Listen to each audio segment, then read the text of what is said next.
It's 3 a.m. in Beijing right now. Yo, check, we're gonna make a coin flip.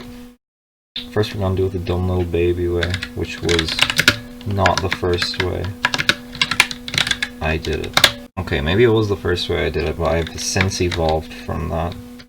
I'm now a master of coding. What's the next part? Oh yeah. Dot. Randint. 1, comma, no, 2. Close off that bracket. Bazinga? Hey, look at that, it works. Okay, for some reason it double spaces this. So you don't actually have to have that there, and then it'll only have one space.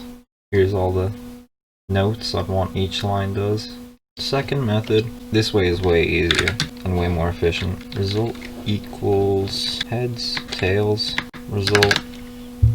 Ah, there we go. There we go. This is way easier and way quicker. This part, here's the notes.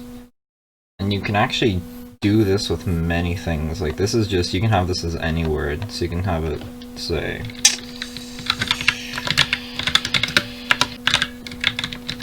check it. Oh. Yes. Yes. Yes! Got him. Second try.